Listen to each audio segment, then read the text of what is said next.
next question is for any of you gentlemen up there. As a female rider, I would like to see more women in this predominantly male sport. Is there any particular reason this is not happening yet? I see a few female racers, but they don't have the sponsorship. They seem to be doing pretty well. We should have Elena Myers up here. She could probably comment. She's made quite a dent in the sport this year. In her first year of racing, won an AMA National. So I think that's a step in the right direction. Kevin, you weigh in on that?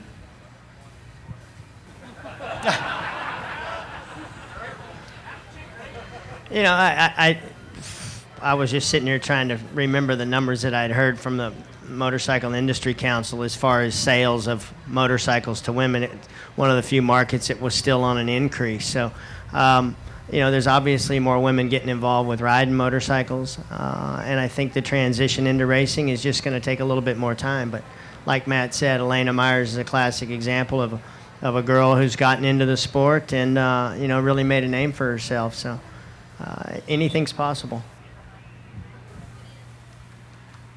Next question, anyone? In the back? Just a quick comment. This is always very enjoyable, but I believe the panel this year is very good and a lot more appropriate than, shall we say, last year's. Good job, folks. Glad you enjoyed it. Thank you.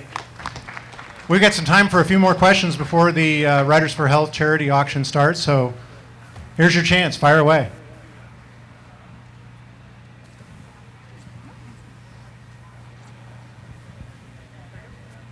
Yeah, is Roger Lee's engine brand new?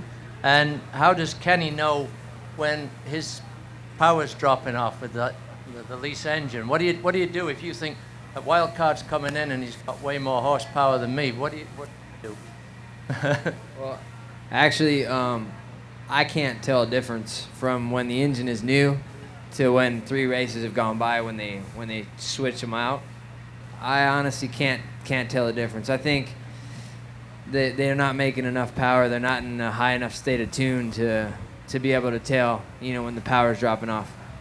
In the rule book, if you want to go and protest, you can take your engine to Geotech, or the guys that take care of the engine, you know, building the engines, and you can say, I believe my engine's slow, and you got to give them 20,000 euros, which is like $24,000 or something like that.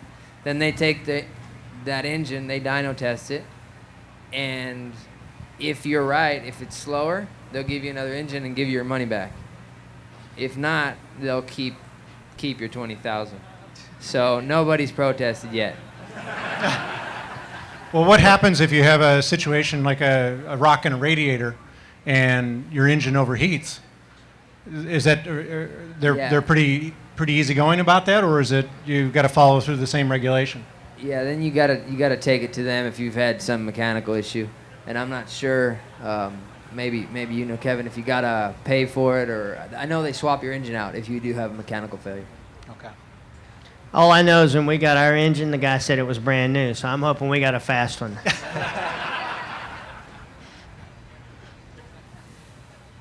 Yeah, I got a question for Roger. First of all, it's great to see an American back in World Superbikes, and you've done a good job despite the equipment you got. I just wanted to get an idea for your overall feeling on the season, how it's gone, and would you go back?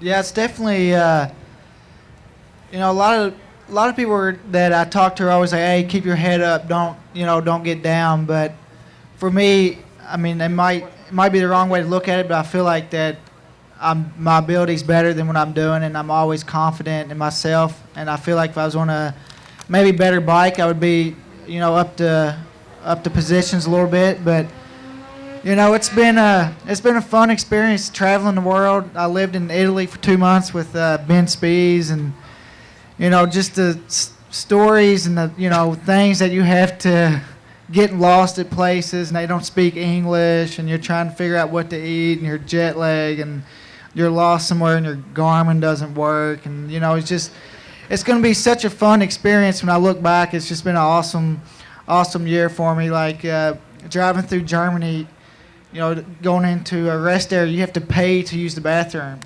And the guy kept wanting 50 cents, and I was arguing with him forever, like, what do you want? And finally somebody explained it, yeah, you got to pay to use the toilet, which I thought was kind kind of weird, being from Kentucky. I think I would have just went outside somewhere, but it's been fun. It's been an experience, and there's always different stories from everywhere.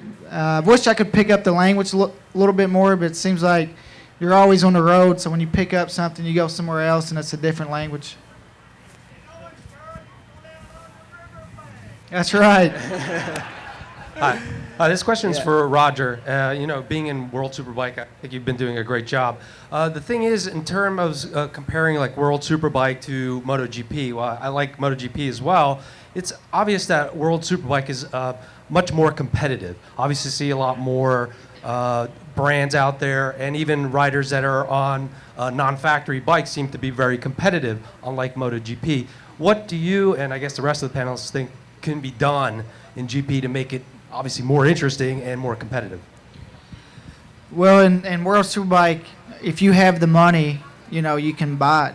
You can go, if you got enough money, you can go buy Haga's Ducati tomorrow, and they'll just build another one. So, and I think in MotoGP, some things they keep that aren't for sale, like electronics and, engine parts, where they're not going to sell to LCR, they're not going to sell to Gresini, because they don't want to, they don't want that competition. They want to keep that gap between the two teams, where you see a lot of guys now who will go to Gresini, like Simon Chelli. He's, in his contract, he's guaranteed 2 factory bikes. So he's going to get the exact same bike as Pedrosa and Dovi. So I think that's the biggest thing that I can see is the money. You can just go buy whatever you want.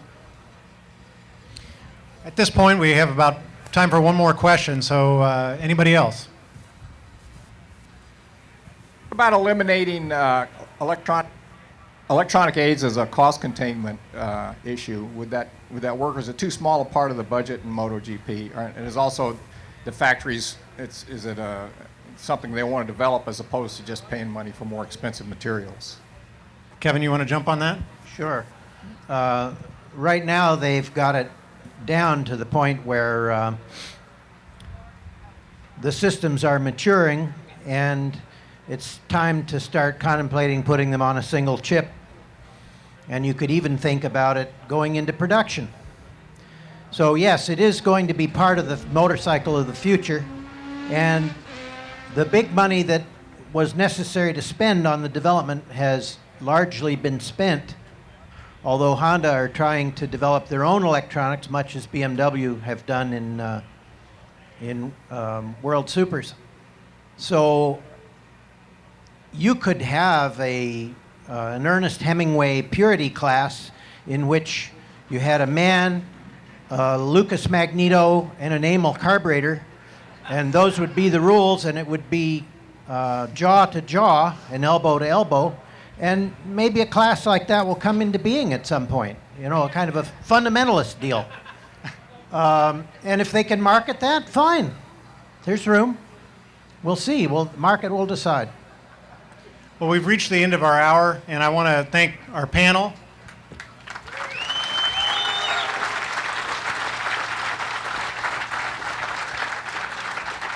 And I want to thank all of you for showing up this morning. It was early, 9:30, and I encourage you to stick around for the Riders for Health charity. It's going to be a fantastic next couple of hours, so please enjoy that and enjoy the rest of the race weekend.